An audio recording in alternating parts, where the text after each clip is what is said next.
Hello, friends. Hey, everybody. Welcome back to Improv and Magic. I'm your friend, LD Madera, and welcome once again to the show that celebrates improvisers and magicians. We have an amazing guest joining me today. She's an incredibly talented actress, writer, and improviser who has graced both stage and screen with her incredible presence. Today's guest is Jaime Moyer. Jaime is an alum of Second City, Detroit, where she fell in love with the spontaneity and creativity of improv. Since then, she's been performing ever since and has taught the art of improv to students all over the world. She's headlined at numerous improv festivals, and in 2011 was awarded the prize of Maestro at the Out of Bounds Comedy Festival in Austin, Texas. Jaime has continued to have an amazing career. She's voiced 2 characters on Bob's Burgers and has had reoccurring roles on various sitcoms, including Night Court, Modern Family, KC Undercover, Parks and Recreation, 2 Broke Girls, and Jennifer Falls, among many others. Her writing credits include writing 3 seasons of Nickelodeon's Lego City Adventures, where she helped create many memorable characters. She also occasionally appears as Guillermo's wife on Jimmy Kimmel Live. My friends, this interview was so much fun. Talking to Jaime was an absolute blast. Today you'll hear all about her journey and how she continues to create and inspire. Get ready for the very talented and incredibly kind Jaime Moyer.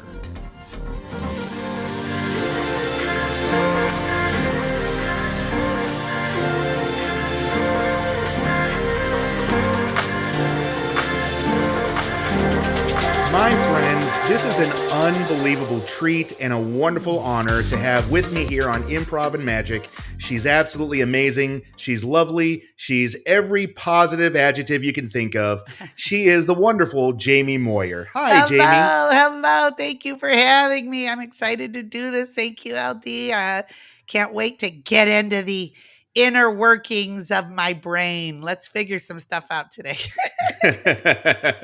Well, I know Halloween is coming up. Do you have any special plans for Halloween this year? I will be in upstate New York visiting with my niece and nephew and my stepsister and her husband. So we're going to go trick or treating. They wanted to know if I was going to wear a costume, and I said yes, I am. And luckily, I have a skeleton onesie. Yes, everyone, a skeleton onesie. It's very comfortable. It's very breathable. So they've never seen it. So that's an extra bonus. So I'll be trick or treating in upstate New York. I'm curious, do you usually have like a costume of choice for Halloween? A lot of people do. A lot of people have like their go-tos.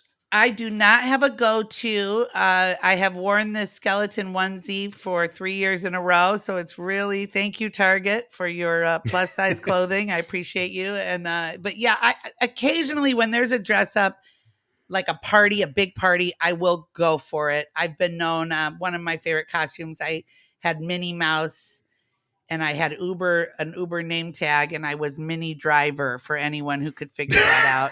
So that was probably my most clever costume.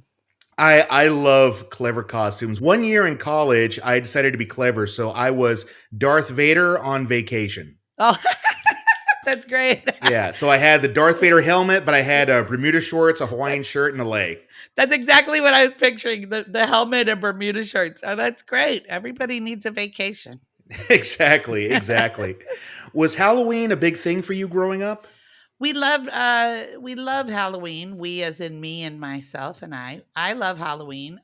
We what did I do? Well, we would go trick or treating when I was younger.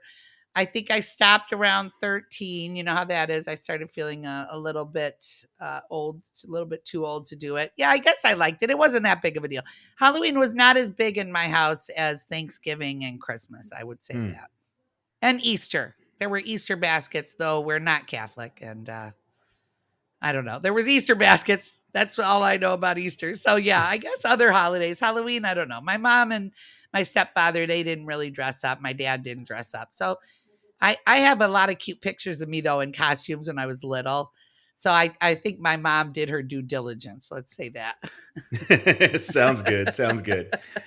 Well, on that note, I want to get to learn more about the wonderful Jaime Moyer. So, why don't we start with where did you grow up and what was growing up like for you? Great. Thank you. So let's get to know me. We're getting deep and in introspective. So I was born in Detroit, Michigan, and I am a big fan of Detroit. And I feel a little guilty for having left my city. And so I was born and raised in Detroit. And my mom had a little theater when I was growing up. She was an artistic director of a theater. So I had a lot of creative people around me growing up. I think that's a big part of who I am today. And my mom and dad are both actors. They're very creative. My stepmom is very creative. My stepfather was very, he's since passed, but very intellectual. He's a professor. So I had really amazing adults around me who were very playful and outside of the box. So I had a really great upbringing and I loved my childhood. I always say things started going downhill at 18, which is hilarious because nothing bad happened, but it was like I had a really fun childhood, really good life. And I went to school in Detroit. I enjoyed my high school experience. I went to college in Detroit. And as soon as I graduated from college, I started classes at the Second City, Detroit. And so this is a big pinnacle for me and many of my friends. We were very lucky to have a Second City in Detroit, Michigan. It was there from 1993 to 2003. And then briefly 2005 to 2008, I want to say. So another 3 years. And that was probably my life-changing experience that has brought me directly to this very podcast today. So it started with the improv journey started right after college and I'm still on it. And so that's a little bit of me. That's what happened. I grew up. I loved it. I'm still having fun. I don't have parents who are hard on me about my decisions, so I kind of get to do whatever I want, which is great. And I understand no the context pressure. of that statement too. Yes, no pressure for me. I know many of my friends, yeah, no pressure on following my dreams. And so that's been really exciting. And I think because my parents are both actors, they have a deep understanding of my drive. And they always kind of joke that what would have happened if I had been, into accounting or something, but it didn't roll that way. So they're on board and I am very close with them and I'm an only child. I have a stepbrother and a stepsister. And as I mentioned earlier, a niece and a nephew, and then just a gaggle of friends who are kind of like my family. And many of them from Detroit, we spend time together out here in LA. So just a Midwest girl at heart, LD. You want to pop? Just very Midwest. Go Lions. I'm having so much fun already, and it's only been 6 minutes. I'm curious, did you become interested in performing solely because you were watching your parents do it, or was there something else that got you interested in it? It was me. It was all in me. I definitely was always, I cannot remember a time when I didn't want to make people laugh, when I didn't want to be on stage. I don't remember it. There was never another plan, right? And I think it was, even when I was little, I mean, the lore in our family is that my mom was playing a clown while she was pregnant with me, a clown who gave birth to balloons. And so it's like I was in utero acting. And then I did some plays when I was younger and I loved them. There was a show I did called Time Steps. And in that show, I played, I was 6. I think I was playing a 7-year-old, maybe 7 or 8-year-old. And there's a scene where I'm supposed to fall asleep in like my mom's lap while she's talking to someone. And the whole thing was that I was like flopping my arm and like trying to be a little, trying to steal a little focus, even though I remember distinctly saying to my mom, that's how people sleep. They move around, they do things. And she's like, no, you need to just be still and silent and not steal focus. And So I had to learn not to. I had to learn to be an ensemble team player when I was doing those shows because I was wanting to grab some focus and so I that's where I learned ensemble really probably. And so yeah, there was never a time when I didn't want to be on stage and entertain people. I can't recall, and I don't really know what the backup plan was. Thank God I haven't had to find out. I don't know what it would have been. Probably if the backup plan had been enacted, it probably would have been maybe working as a teacher, probably teaching, K through 8, something like that, because I do love kids and I have that fun energy. Maybe, party planning. People have said that should be my next career is party planning or, working maybe as like an office manager. I don't exactly know. I would definitely want to be around people. And I would definitely want every day to be a little bit different. And so I'd have to find a career that would fit into those things. But let me tell you and all your listeners, having said this, I have had a million jobs and I have been broke as hell. So it's not like I'm living the dream. I'm living the dream, but not living the dream. So it's like I've done a lot of things. I've worked many, many, many interesting jobs and lived 1,000 lives. But the main goal has never wavered. I love that so much. Yeah, it's fun. I feel like a lot of people who are performers, they can recall that one moment where they had that one show that they did. And because of that experience, it was the defining moment that they were definitely doing what they were meant to do. Did you have any sort of experience like that? Well, see, I think that's the thing. Because I had that unique upbringing, although I bet some of your people have said it did happen when they were in like a middle school play or something. But I don't really remember that first moment. I don't really recall like going, it was always comedy for me. I always loved playing the tertiary characters. That's what I was cast at, even from, my teens. And it was always like a fun jump in character. In college. It was the same thing. And right when I graduated, as I said, I went to Second City. Although right when I graduated from college, I was doing more traditional theater in Detroit. I did some absurdist plays at a place called the Zeitgeist Theater. I did some Ionesco and the Bald Soprano and Exit the King and shows like that were really fun and very off the beaten path. And I did, like I was in Streetcar Named Desire. I was Sassy Upstairs neighbor Eunice Hubble. Like, I that probably began the neighbor journey that I'm still on to this day, having been cast as a neighbor on a few different shows. But I love playing those characters that round out the piece and make it what it is. And I have never necessarily strived for the lead. I think that playing the tertiary characters is a lot of fun. I think it's actually kind of a fun place to be. Is there any reason why comedy appeals to you more than, say, drama or tragedies? Well, I will tell you a funny story. This is could be a little embarrassing, but I don't mind. I did an on camera class once, and we were to watch each other's auditions.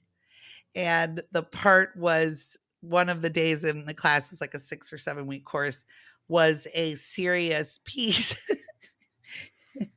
And I remembered, this, I have to, I'm going to nail this and I know I can do this. And, my manager, he always says that, his comedy people can handle drama, but not all his drama people can handle comedy. Because in some respects, comedy may be more difficult, the timing and all the things. So anyway, I got all ramped up for this and I did it. I did the audition and I was like, wow, you really hit the drama on that. She was like a nurse. And so we all go into the room to watch it. And I'm just sitting there like, I can't wait to get to mine. I finally done the drama thing. And the minute I opened my mouth, everyone burst into laughter in the room. And I was like, oh no, in my head. And afterwards, the teacher's like, Jamie, this is supposed to be serious, but I will say that somehow I think you might book this. And so it's like, I kind of like that she liked the audition, but I'm not sure, LD. I would love to try drama, but I've never been given the opportunity. Let's say that. I've never been given the opportunity to be in a very dramatic role. Now, the aforementioned Streetcar Named Desire is a very serious play, and Eunice is a bit of comedic levity there, but there, at the end, it's very serious. So she's, they weren't laughing at the end when I'm there trying to help someone get out of what you're putting Blanche in the paddy wagon. I'm not like sticking it up. I knew how to pull that off. And so, and another time I was a jury foreman in a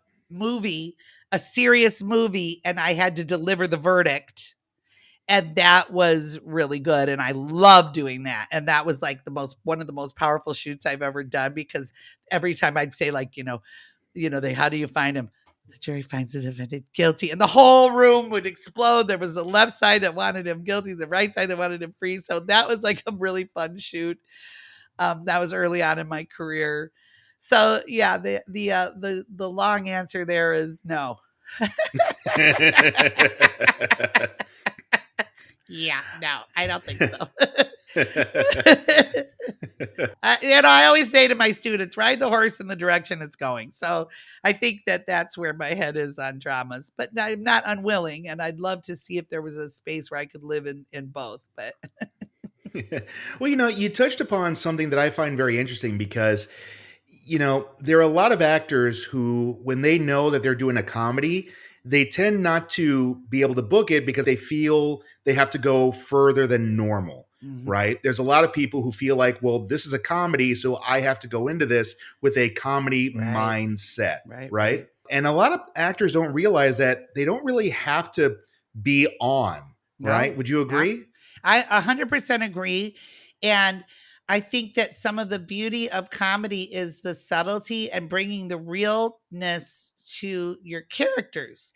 And what I had to discover in my time in Los Angeles was that balance, because as you're seeing right now, I'm a big personality. Okay. This way I'm talking to you and how I sound is the same. I just came from CBS. You don't think I didn't walk in there and go, hi, how are you? It's like, that's what's going on here.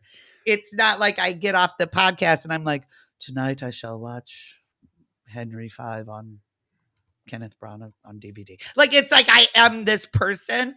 So I if anything, I have to temper and shy away from my personality depending on who I'm auditioning for. If I'm auditioning for certain shows, I have to be Jamie on, one, and this is Jamie on normal. And, this is also probably Disney Jamie, so it's like there are levels, right? And so as an actress who likes playing those tertiary characters, you cannot pull focus. You have to be the person. So I've often, I'm a big fan of making your characters, when you're improvising and as an actor, feel like real people, because I'm not going to go into an audition and go, here's your water, thank you for coming here, because I don't think that's a person. However, it's not my job to pull focus. That lesson I learned so many years ago in that play. It's not my job to make it about the waitress. The scene's not about her. So some of the characters I've done are one or two, especially in the beginning, 1 or 2 line co-stars. But I think I booked those roles because I bring myself into every role. There's nothing about it that isn't there teeming beneath the surface. And also, again, I don't try to be funny. I just try to be authentic. I don't really try to be funny when I'm improvising either. And there are a lot of improv scenes where I'm very tragic, and that makes them all the more funny because, as you know, it's truth is pain is comedy. So, you gotta temper these things. But yeah, I don't think that anyone who's listening who wants to be a good improviser should try to be funny. Try to be authentic and be a good listener. And the funny comes from I always say the funny is the audience not coming to see your clever ideas. They want to see your clever responses. They want to see us playing tennis. They don't want to see me playing keep away. They want to watch us build it together. Is that a common mistake that you see in improv students? The need to just go balls to the wall crazy as soon as they get into a scene? I think that the impetus is to get those laughs right away. And I would say, instead of worrying about getting the laughs, bring me a person with a strong point of view, and build the scene with your partner, and the laughs will come because of the unique characters and how they interact. It's not about joke writing. And that's the same thing I would tell my sketch writing students. The funny, you get your funny from the unique character's point of view in the world you've created. It's never about jokes. I think joke writing is about stand up. I think if you want to write jokes, you want to do stand up. And I have shied away from stand up. I have a little bit of it because I think it's important. When I first moved here, I thought it was very important to always be able to say yes. So if I was ever in a meeting and someone said, "Do you do stand up?" Yes, I have. I don't want to ever have a no answer when I could have done something more for myself. This is not an art form. Being an actor in California is not about being able to do what you want. You have to try everything and make as many connections as possible, because that's how you're going to get your best authentic work, right? You can't say I don't do stand up. You got to kind of be ready for anything. What was the question? I would highly recommend a student not come in. First of all, don't put that pressure on yourself to arrive at a show and say, I have to be funny. You will hurt in the end if that's your goal. It's like, what if your goal was, I want to caregive the audience, I want to caregive my partner. I want to make the audience have the best time. I want my partner to have the best time. I want my team to have the best time. And that's the only thing that you should be thinking about. Anything about myself is just going to muck it all up. You don't want it to be, what am I going to do to kill? It's like, let's have fun. Let's build something organically. That's going to be your best thoughts as you're on your way down to the show. Or your thoughts are on your way down to the show are nothing about the show, would probably be even better advice. I'm going to yes and in this scene, and I shall contact the environment. And then here comes my favorite, gangster's voice. No, that never works. You can't plan your show on the way to the show. You'll find yourself in a big, big mess if you do. I think a lot of times students feel like laughter is the only response they should be striving for. But after doing this for a number of years, some of my favorite responses haven't been laughs. No, yeah. That those gasps from the audience or hearing the audience say aw, I'll take those over laughs any day. 100%, because you're building it with them. The audience is part of it. That's why we use their suggestion to build our world. And that's why inside jokes don't work. It's about incorporating the audience, the room. Some of your best moments are if someone drops a glass or something and you're able to improvise in that moment to take everyone away from being nervous for us and for themselves. I brought my friend to an improv show. I hope this is a good one. Or I had a terrible day. I hope I can, laugh a little. It's like you want to make them laugh to forget their day and make it about the other people. It's a caregiving art form. It's just so much about the taking care of your partner than it is about looking good yourself. So never go into it thinking I need to be funny tonight, and never have a plan. Planning is the death of good improv. It has to, you have to erase that from your repertoire. It's never going to be what you think it is. It's not going to work out the way you want it to. So you have to have a little bit of faith in the process and in your partners and in yourself to take care of your partners. Do you think stand-ups can make good improvisers? Yes, I do. I do. And I think that some of my favorite moments when I'm watching stand-ups are their crowd work. And they are also good listeners. Stand-ups are out here listening to everything that happens. That's, good stand-ups are so observant. And good improvisers have to be observant. I always tell my students, every improviser, and probably this could extend to stand-ups and also to actors, everyone has to know a little bit about a lot of things. We have to be well-rounded. So when a stand-up's out in the world, I think that everything that happens is something they're their mind is open to, and their ability to yes and possibly even spin into a joke. They cannot walk through their days with blinders on. They have to have an open eye to the whole world. So I do think that stand-ups can be great improvisers. And I think there are improvisers that can be great stand-ups. Jeremiah Whalen, no, not Jeremiah Whalen, Jeremiah Watkins. I know two Jeremiahs, Whalen and Watkins. They're both W's. Jeremiah Watkins had a fun show at Second City Hollywood he used to do where he would get stand-ups to improvise a set for 5 minutes based on audience suggestions. And I actually did that show and it was really fun.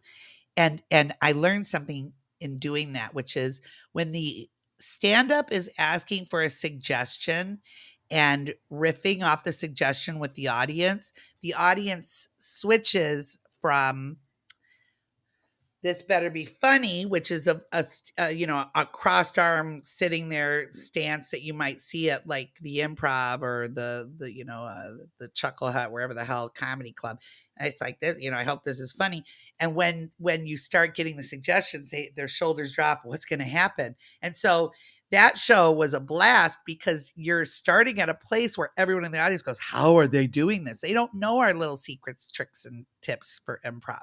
So watching those stand-ups riff was really fascinating. I love that show.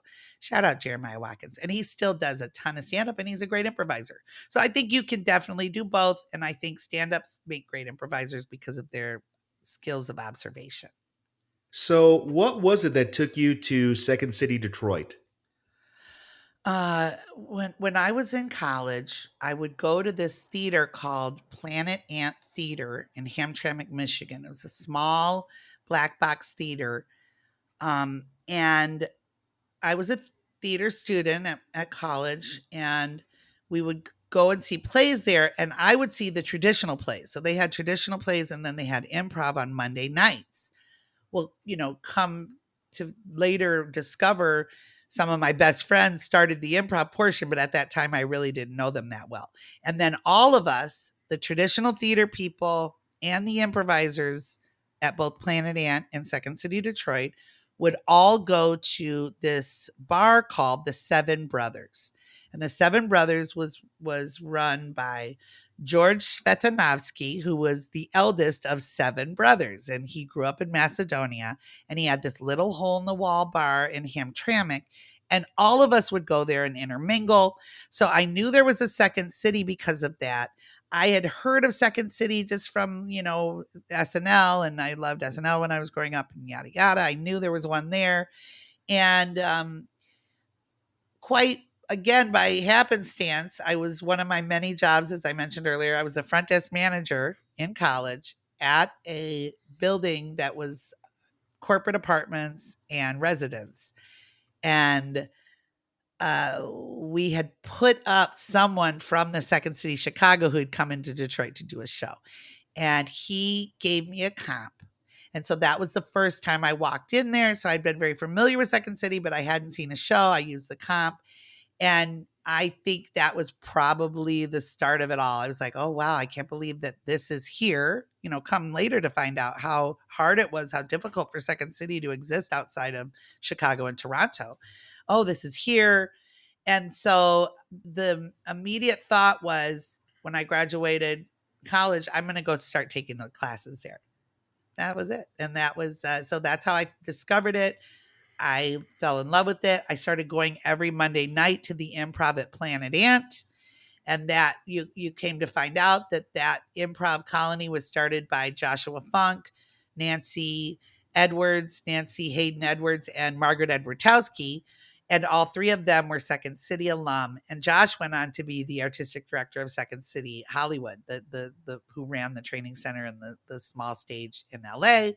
So as soon as I moved to LA, because I was a teacher at Second City Detroit, I began teaching at Second City Hollywood, which was a very soft landing for me when I moved here. So I'm curious, before Second City, did you have any sort of exposure to improv at all? 1 week in college. That's it. 3 classes with Arthur Beer on improv, and that was it. But of course, like I said, SNL, Mad TV, I knew that sketch comedy existed. I liked Kids in the Hall when I was in college. I liked Kids in the Hall. I got to see them once at the State Theater.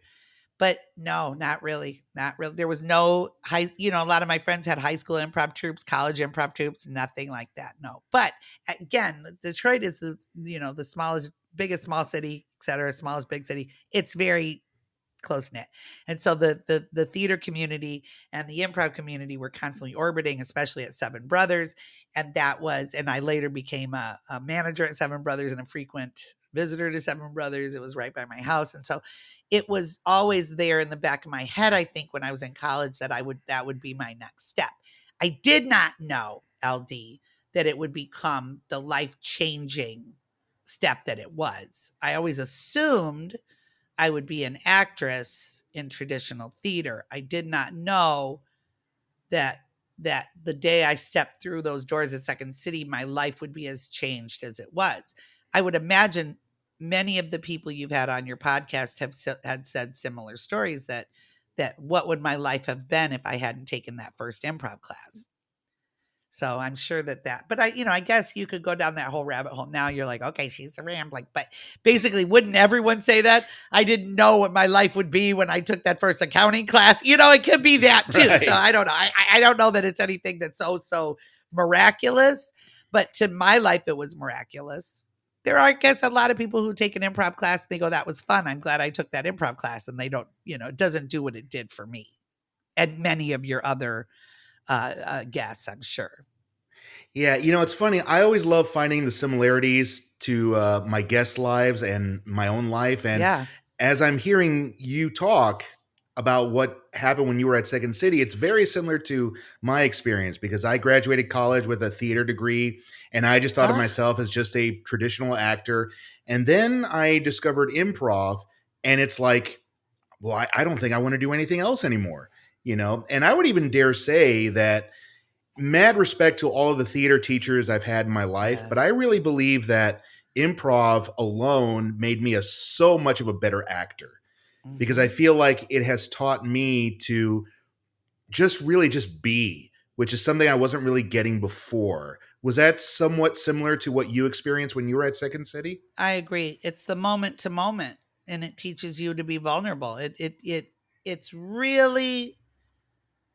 I often say improv training is so much more than improv comedy. I think that it's about listening, being a moment to moment person and not a planner because life is very unplannable in general. And definitely a better actor because even as an actor, the lines are, you've seen this, I'm sure, the graphic of like the lines are this. If this were the ocean, the lines are the top of the iceberg. And then what's going on is the big part of the iceberg underneath the water, right? I remember seeing that chart I think, an acting class. And I think that the moment to moment and the listening can come through when you have a script. You need to still be caregiving your partner when you have a line to say. It's not about your line. It's about the interaction between you and your scene partner just as much as it is with the improv side of it. So yeah, I do think it makes you a better actor. That's absolutely right. And I think that it just helps you. This is where I don't want to sound culty, but it is like very much a lifestyle. Yes, anding, listening, being present, taking care of people. Have you ever found yourself like you're having a bad day and then, you walk into a store or something and someone's like, oh, I like your hat. And you're like, thank you very much. And I like your earrings. And then you're like, oh, my whole mood has changed now. Yeah, absolutely. That interaction with a stranger matters more to improvisers because we know how to recognize it and go, oh, a shift, what makes today different right there. And so I do think it's a good life skill. I don't want anyone to say we're like that, like, well, you must be one of us, but it is a good life skill.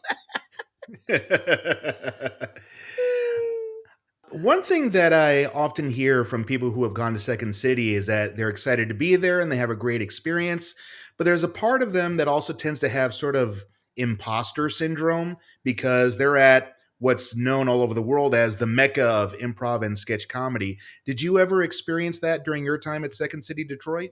I did. And by the way, my entire relationship with Second City is very complicated, as I think always happens to anyone who's hired at Second City. It's never, you can always look back fondly with rose colored glasses, but of course there's a lot of that. It's easy to now, all these many years later, look back upon it fondly. But I think that, yes, there were times when I had imposter syndrome. I mean, when I got hired I was hired out of the classes. I found out about the audition at Seven Brothers for tour co-understudy when I was halfway through my first class, LD. And I was at Seven Brothers, and my classmate, Sean McGettigan, he said, "Are you going to the audition tomorrow?" And I said, "What audition?" He said, "Well, they're auditioning for tour co-understudy. And if you get it, you get money off on your class and you get a parking pass." And I was like, "A parking pass?" Because Second City was downtown Detroit. There's nothing you want more than a parking pass. And so I was like, oh my God, I have to crash that audition. So I crashed the audition. I I showed up. I went to the CVS in Hamtramck, which is where I was living. I did a color photocopy of my headshot at CVS. I ran into Keegan Michael Key in the parking lot at CVS. No I way. said, oh, yeah, because we were friends and we were neighbors. We were one block apart in Hamtramck. Hamtramck was a city that was a mile by a mile and a half. It is still. I shouldn't say was. Hamtramck is a city mile by a mile and a half, smack dab in the middle of Detroit. It's like Detroit is surrounded. We're just in there, and a ton of actors, improvisers, artists, as well as just a melting pot of a lot of different, all kinds of family people, young people, old people. It was everything.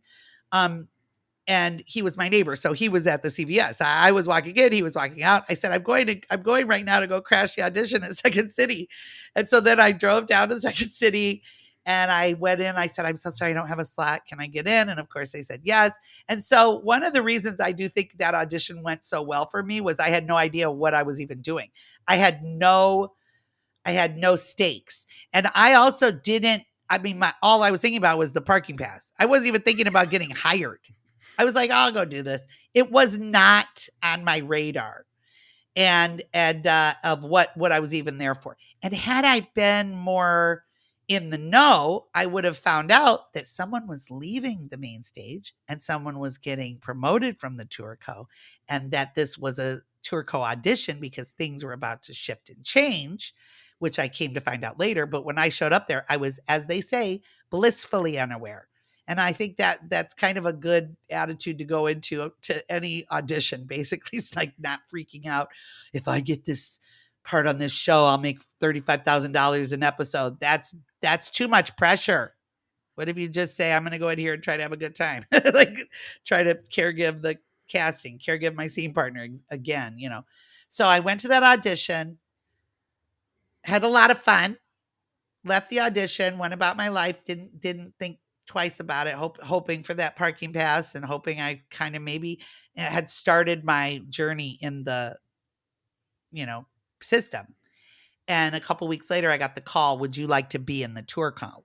So I somehow passed over. And so, yes, the imposter syndrome for me was right there. And probably for the next 6 months, because I kept thinking there was something more I needed to learn about improv that I didn't know how to do it. So when I'm teaching, and if I have any students listening to this podcast, they probably have heard some of these stories, including this. There are no more secrets.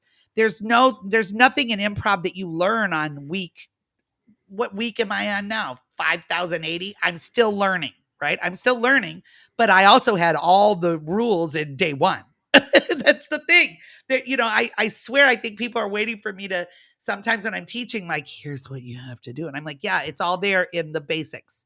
You listen, you make your partner look good, you agree, you add information. If I had to grab someone off the street and improvise with them, I should be able to tell them those things, and I should be able to take such good care of them that nobody knows who's who. But I felt like there was something I didn't yet know. Did I get better? Oh my God, of course. Can everyone get better? With every rehearsal, you get better. It's every bit of time you put behind you is getting better. It's that whole Malcolm Gladwell thing. This conversation with you is making me better at conversations like this. There's never a time where I don't think I'm learning. But as far as the secrets, it's very Wizard of Oz, right? It's like it's in you all along. So after a while, I started having more fun because I love doing the archival material. The imposter syndrome came in with the improv. I often felt like, wow, that scene went well. Everyone liked it. What a fluke. I hope they don't realize that I don't know what I'm doing. And that's such a bad thing to do to yourself.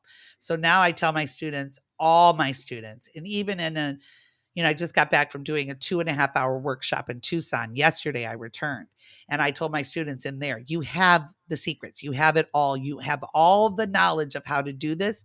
The rest is nuance. It's just nuance. I could do an entire 8 weeks on listening. I could do it 8 weeks on object work. I mean, there's a lot to grow, but the basics are the basics and they're there for a reason. Well, I think also, in addition to what you're saying, there comes a point where you also just have to be willing to trust yourself. Right. Would you agree? Yes, trust your own instincts.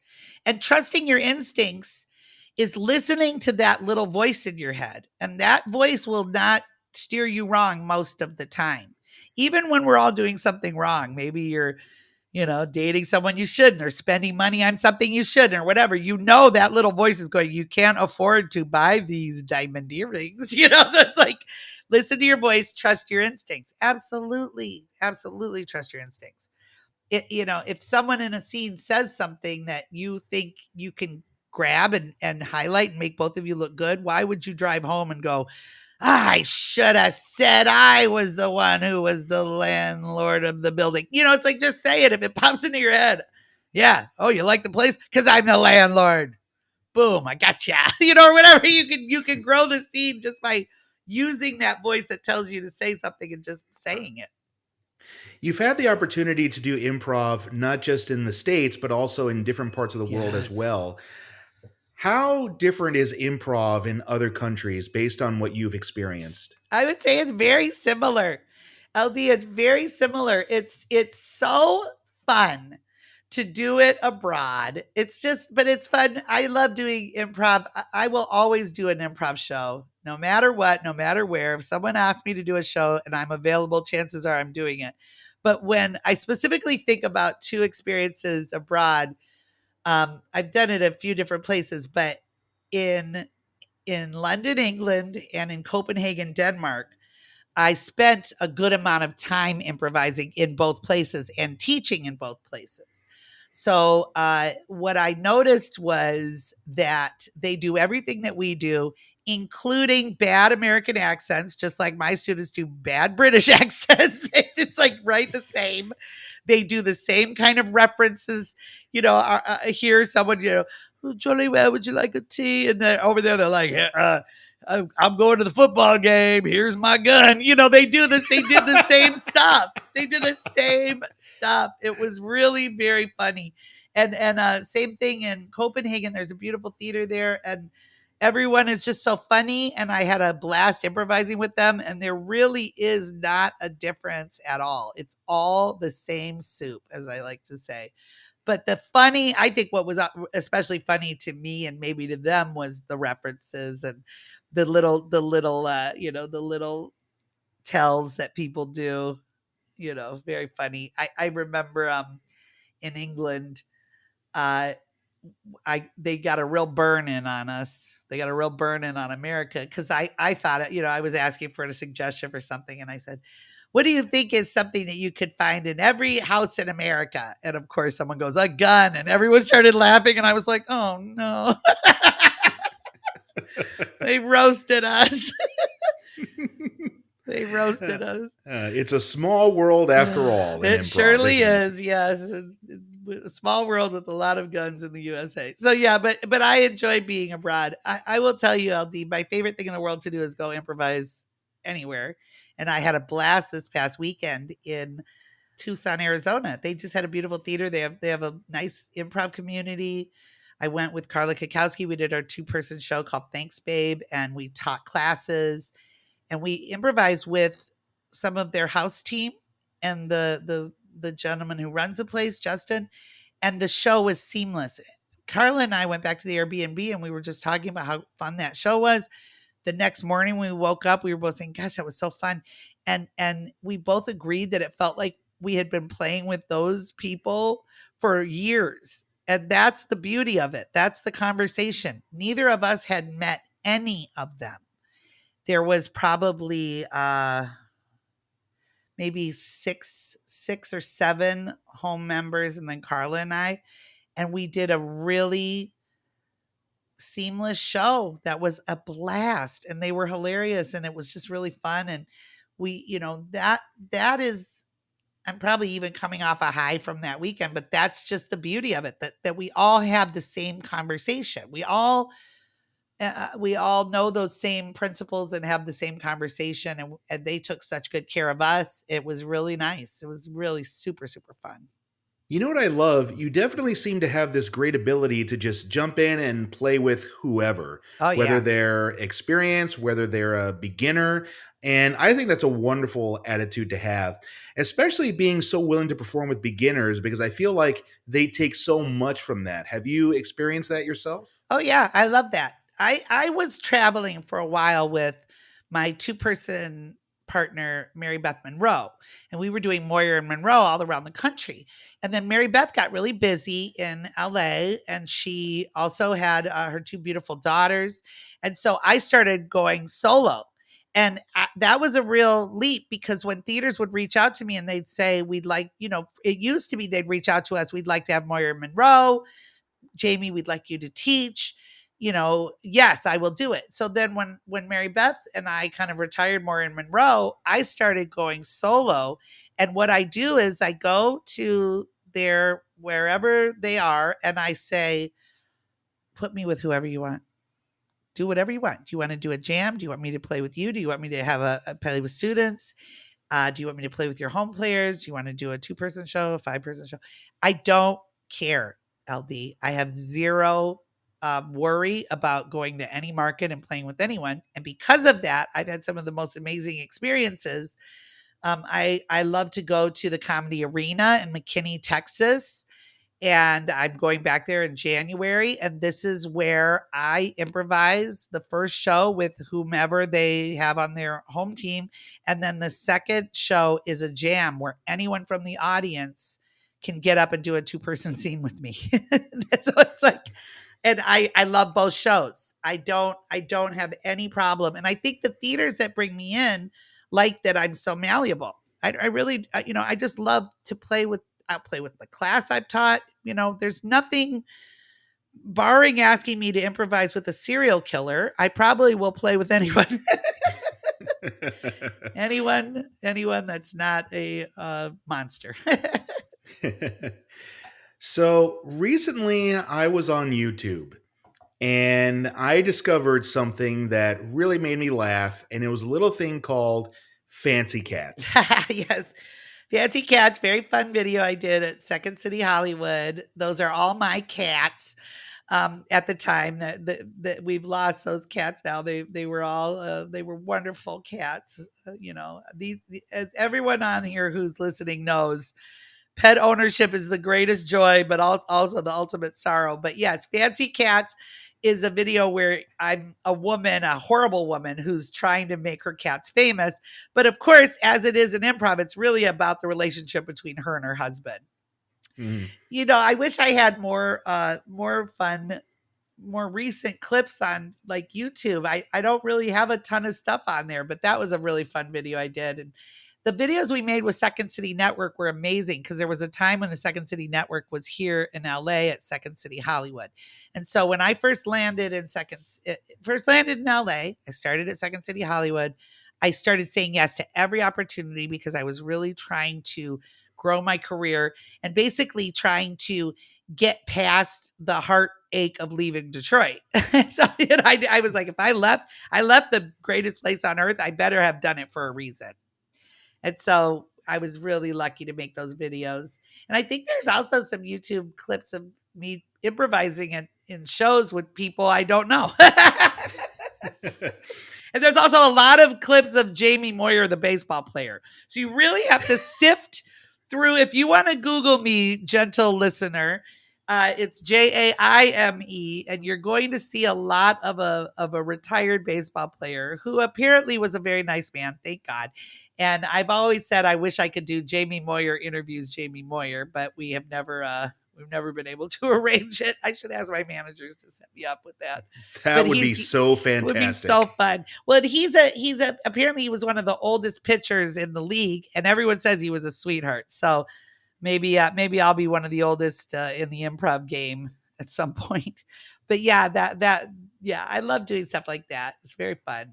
And again, if someone says to you, "Do you want to make a video?" You should say yes. You just never know where the your creativity lies, and it's a tried and true fact of the matter that a lot of the content you enjoy on television were people with their friends making videos and having fun, and then something came of it. Animations, sketches. This is like, if someone ever says to you, "Do you want to come do a video with me?" I think you should say yes. Again, as long as they're not a serial killer, LD, there's a very major through line here. Yeah. I I remember one of the Fancy Cats videos that just really made me laugh so hard was where you basically hire this young tech guy to manage your Facebook page, but of course you're just flirting with the guy the entire time. because my husband, quote unquote, Roger, is filming it, and Right. Yeah. and that's a fun one. I love that one. And Roger, the actor who played Roger, is Josh Funk, the person who started that theater that I went to so many years before, and he's currently in LA. And I just went to a show of his on last Thursday, a music show. So these relationships. That's something, LD, that I also would just love to highlight is it's when you take an improv class, it's not necessarily about the institution as much as it is about the friendships, the relationships, and what you take away from the experience. You become an improviser, an actor, a writer, luckily, hopefully, um, an editor, right? But also, you become a better listener. You meet the friends that you will have your whole life. Sean McGettigan, who was in my very first class at Second City Detroit, is still my friend to this day. I saw him when I went home for the Detroit Improv Festival.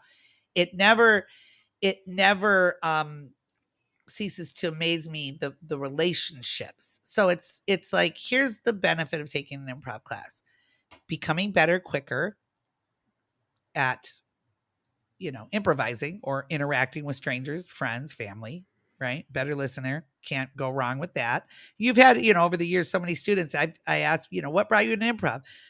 I want to be better at as a lawyer. I want to be a better listener. I work in HR. It's like, and then you have you. I want to be on SNL, right? And so it's like, the whatever brought you through the door, we have what you need. We have what you need, whatever brought you through the door. But the truth of the matter is, it's never going to be about the actual institution you studied at more than it is about the relationships.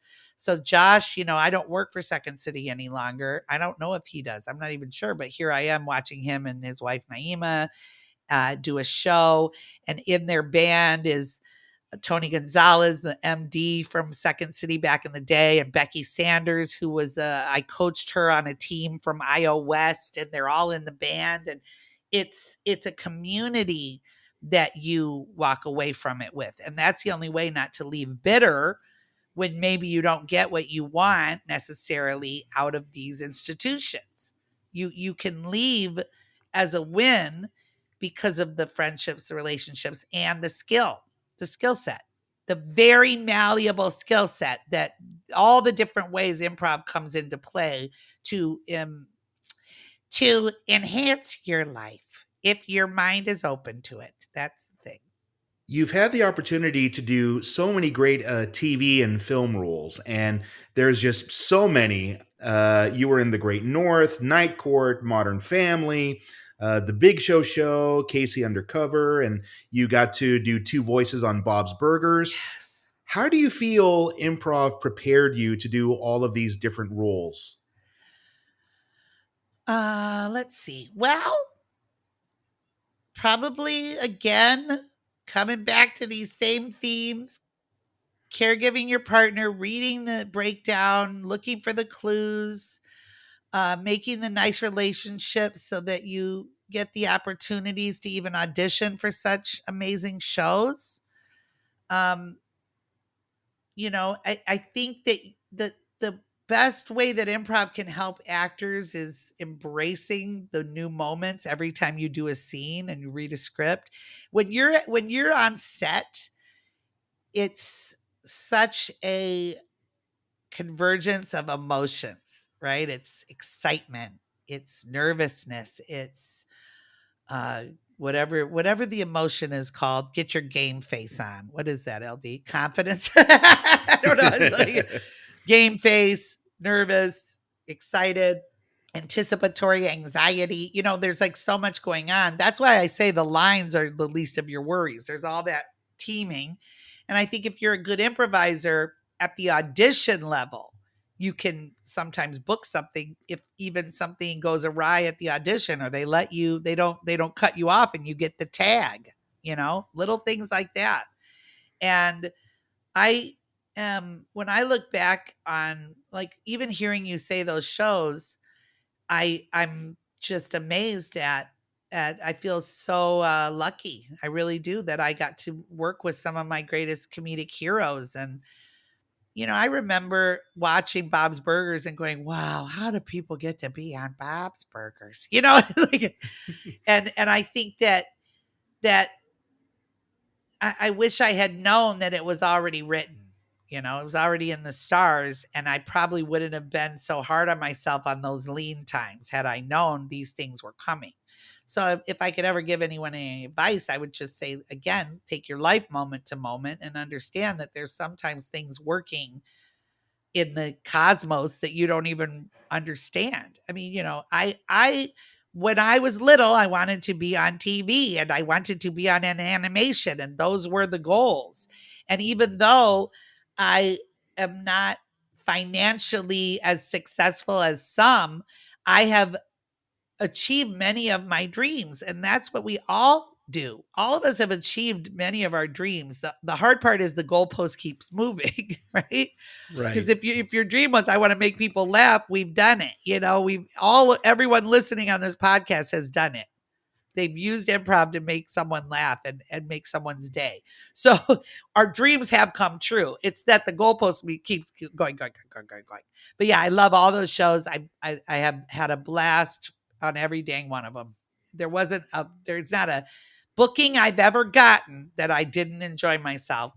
And I often feel like it's not even work. It feels like that's playtime. To get a check for it sometimes is absurd. you're like all that, and there's a check at the end. It's really wild. You also had the opportunity to be a writer, and I know that you wrote for Lego Adventures on Nickelodeon. Yes. What was that experience like to now go from performing on camera and on stage to now being a writer? Thank you for asking. Lego City Adventures, please, if you can find it, watch it. It's wonderful. I got that opportunity through improvisation, by the way, through my improv connection with the John Colton Berry brought me on, and he wanted improvisers in his writers' room because he wanted the most unique characters that we could come up with quickly. And that's how I got that job. That was because he specifically wanted people in the room who could find unique reads on these, characters that exist in Lego City. So that it's like it's not just police, firemen, community builders. It's who are they? What's their deal? Just like when I'm creating characters in a show, what's my deal? So I loved that time in my life. That was very fun to write and to learn from my fellow writers. I was in that room with Matt Craig, who's an amazing improviser and an animation writer, Rob Janis, Kevin Fleming, both amazing writers, Steve, and just all these really cool people who I learned so much from. And then I would write the scripts always from the point of view of the characters and not plotty. Improv is people over plot. Even on television, you need the same, right? The plot is the story, but what happens to the people in it is what the audience returns to see again and again. So it was really fun. I would love to write again on any show, but my focus is still the same as it was when I was 4 years old, which is in front. But it was a blast. I can't say it was bad at all. It was just a blast to do. And then to watch the final product on the screen was mind blowing. Like I think of all my friends who are writers, I just think it's so exciting for them to see their vision come to fruition, both animated and live action, right? So Yeah. excited for them. Yeah. It's funny. I remember a time when if you put improv experience on your resume, directors would kind of not care and dismiss it. But now it feels like that's totally changed. Now Agreed. it feels like improvisers are more sought out for in entertainment more than ever. Why do you think that now improv has become more recognized than it ever has before? Well, there's a couple reasons. One is exactly what I'm talking about.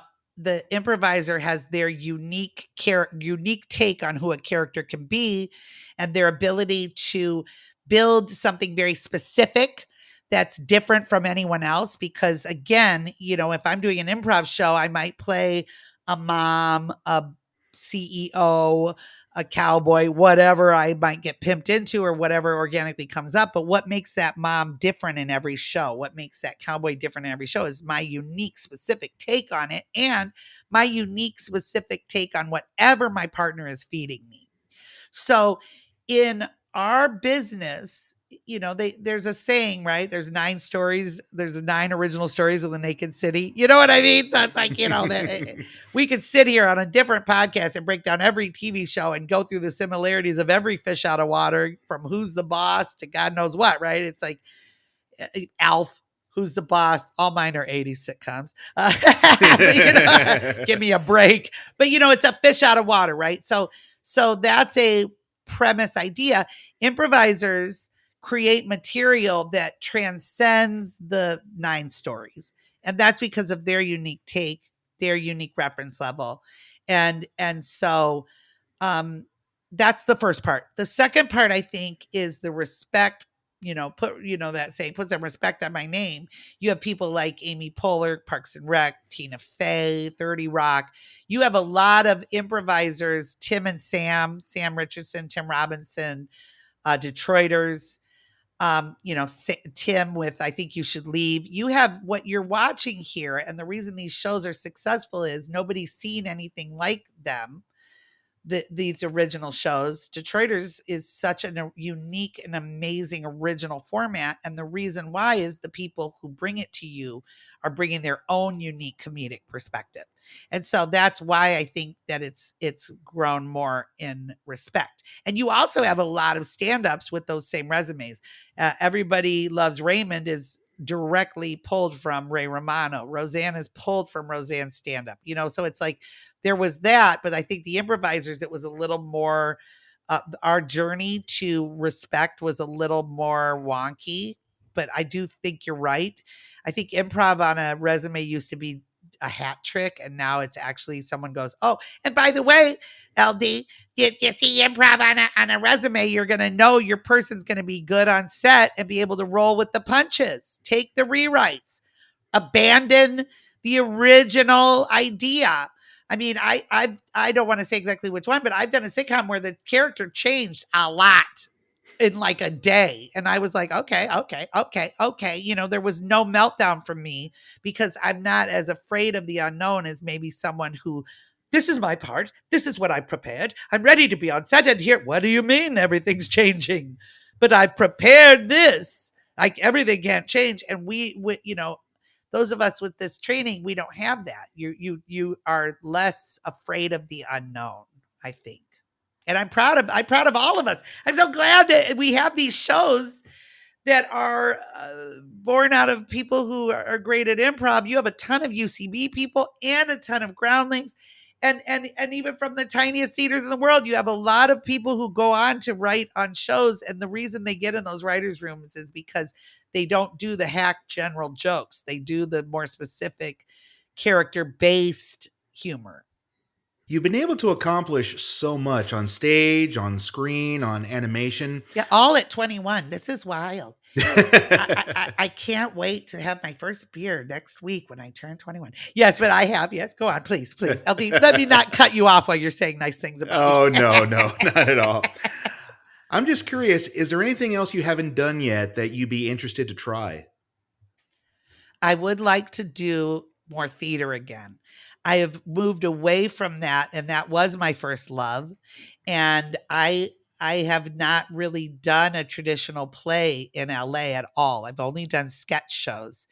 And so I would love to do a traditional play again. I've done the closest I've gotten was I did a holiday show with Second City called Second City Twist Your Dickens.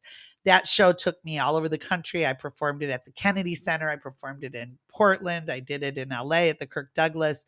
But yeah, I'd love to get back to theater.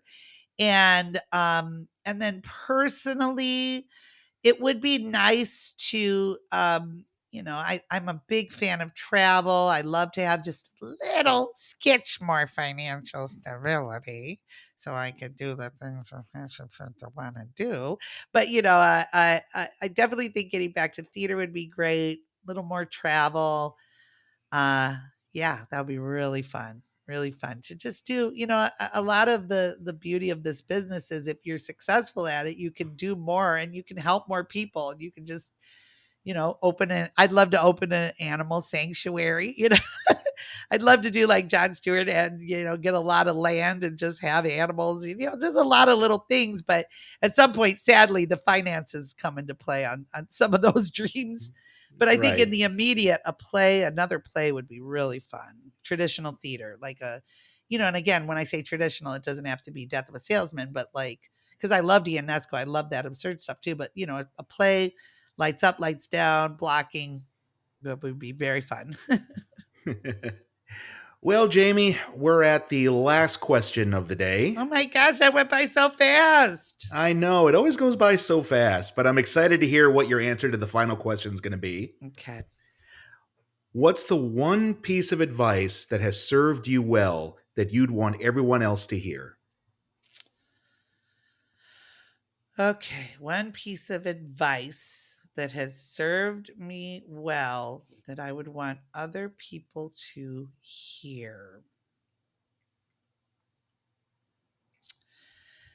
Well, I think if you really want to go deep, it probably would be my mom telling me just be yourself. Be yourself. I think that if it might be a little cliche, but it really has served me well to just be myself and not try to fit the mold of anyone else.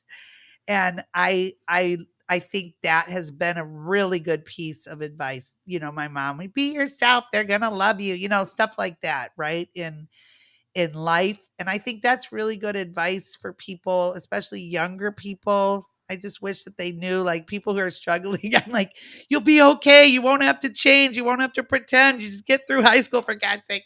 You'll get there, right? So probably be yourself. I think say yes to every opportunity is important. Like, try to say yes and get out of your own way, I think is wonderful.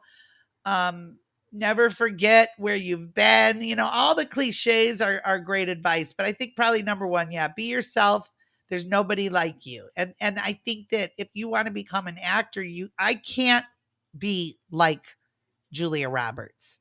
I think we learned that in that on camera class when I tried to pull off that dramatic scene.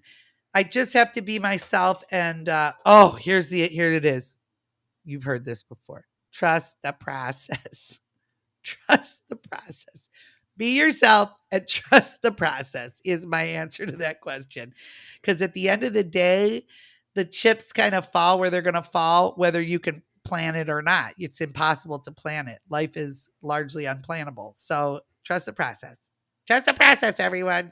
And try not to say no to yourself. Try to, do things that scare you. That's how I've happened into all these jobs. And imagine, LD, if you would, back to little Jamie when I was 7 years old in that bar And and I said, I don't want to crash the audition. I don't think they'll let me in. Right?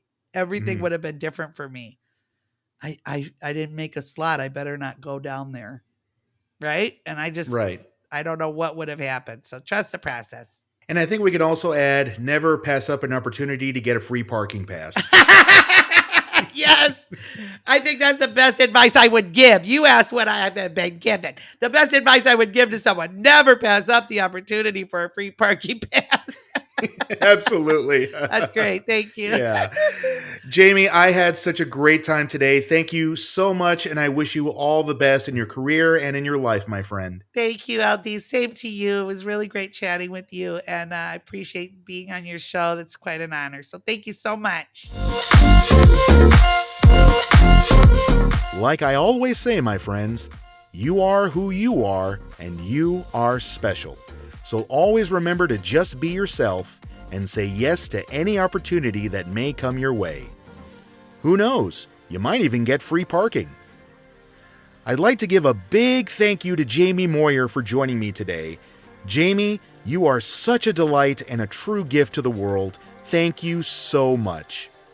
To learn more about Jaime and to find out how you can learn improv from her, visit her website, jaimemoyer.com. Thanks again for joining me today, my friends. I hope you have a great rest of your day, and I hope to see you here again on the next episode of Improv and Magic. Take care, everybody.